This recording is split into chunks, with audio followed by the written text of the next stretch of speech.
Alright, this is Matt Stone of 180 Degree Health, and this is the grand finale of the month, our tenderloin month. And this is obviously not tenderloin, this is asparagus, but we're going to do something special, and a little untraditional beef Wellington.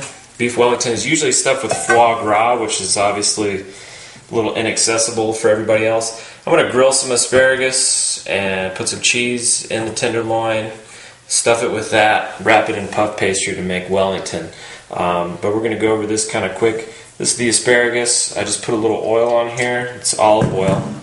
A little sprinkle of my little seasoning mix that we did a video for recently. And next we'll go out to the grill. I'll show you how I grill these. And we'll be well on our way to making this kind of ghetto version of beef Wellington. Alright, we're back. It's asparagus time. We got the grill cranked up nice and hot. I take all this asparagus. It's probably a little much for a Wellington, but why do a half a bundle if you're going to get the grill all fired up and everything? Basically, you can see I'm just spreading that out as evenly as I can. Getting a nice little single layer.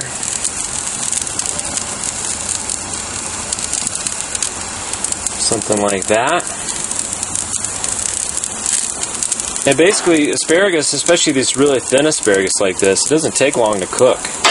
You really just get a little char on the outside, and that's about it. And remember, we're not serving this right away, so it has a little time to get tender after it's cooked, and also while it's baking in the oven. So I'm actually going to leave this slightly undercooked, but I think you guys get the picture there. Tasty asparagus. If you never grilled asparagus, you better do it because it's pretty amazing. Alright, we're back. As you can see, I got the asparagus all done, and I'm going to do this just boom boom so we can get it all out of the way. You can see everything that we got going on here. The first thing, we need to slice this so that we can stuff it. So just cut into it, kind of on the bottom there. And that opens it up. Keep slicing it and opening it up. Just like that. Oh yeah, we're going to slice it all the way open till we have a nice open piece of meat. Just like that. That looks pretty good. Okay, we're going to lay that out. We're going to take our asparagus and place it right in there. Almost like making a sushi roll. Okay. A few left over there. Okay, and I have some cream cheese that I'm going to put in there as well. It may seem like an odd choice, but I think it's going to be really, really good like this. Cream cheese, you got a nice brick. A little bit more there, and we should be good to go.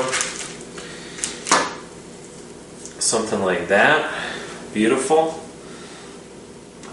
I'm going to roll this up just like a sushi roll. Pack it just like that. And the next step is a lot of people you could probably just roast it like this, but that's not quite good enough for me. I got the stove going over here.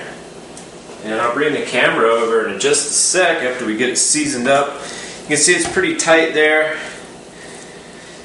You could toothpick it maybe just to make sure for the searing, but I'm going to keep a close eye on it, so it should be okay. You can see that there. I'm going to take our seasoning mix and get that going.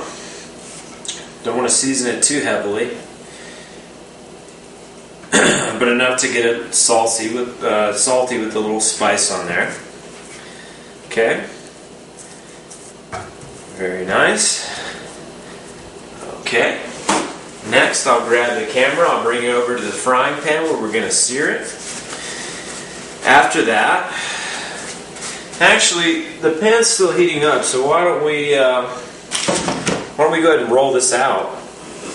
You can see that it would fit how it is now, but we really want to wrap it around both ends. And this is just puff pastry, Pepperidge Farm. You know, I'm pretty cool, but I'm not quite cool enough to make my own puff pastry. I do have it floured so that it doesn't stick. And I do like it a little bit thinner, like this. Something like that looks a little bit better to me. Maybe just a little bit wider. Really get those edges nice and wrapped.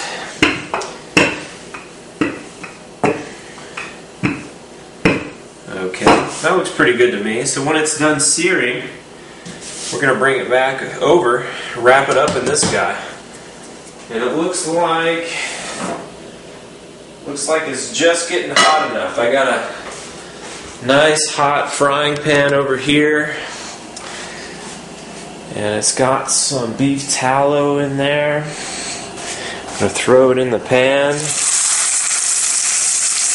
And get a nice sear on it. That's really going to make a difference. It's going to make it taste much better. And I'm going to sear it on all sides. I'm not going to make you go through the whole process of watching it get seared.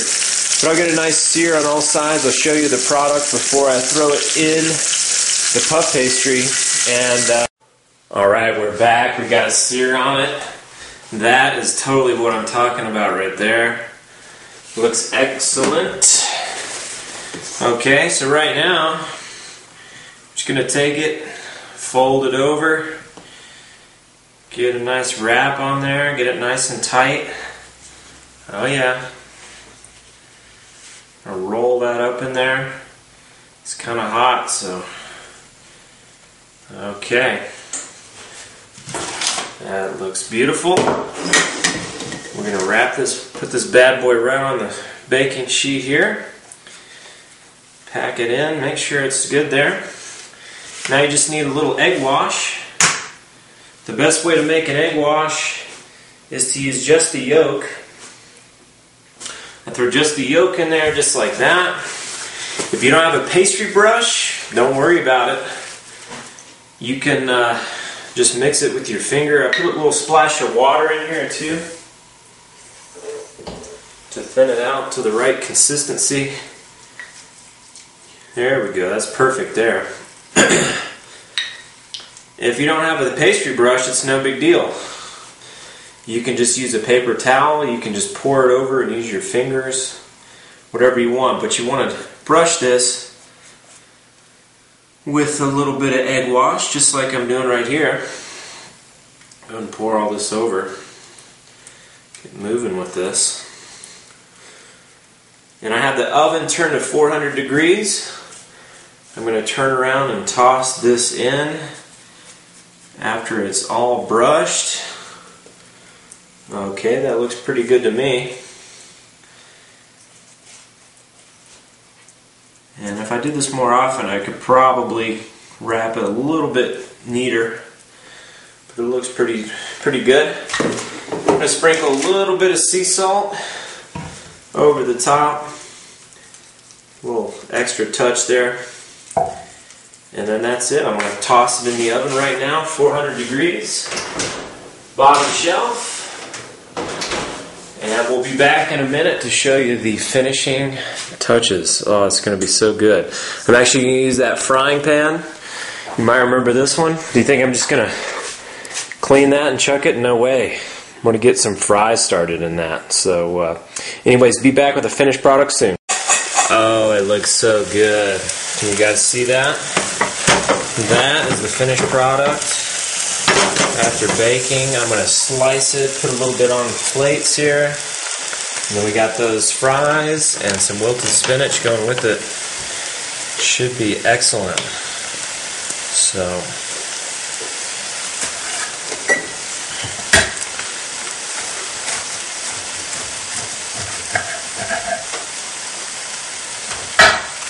you guys come take a look at the finished product. Finished product. Something like that. Oh yeah. So yummy and flaky on the outside. Anyways, that's beef Wellington. That concludes our filet mignon month of March. And I hope you guys made some good stuff. We'll get back into some easy stuff. Some regular everyday stuff in April. Thanks again. This is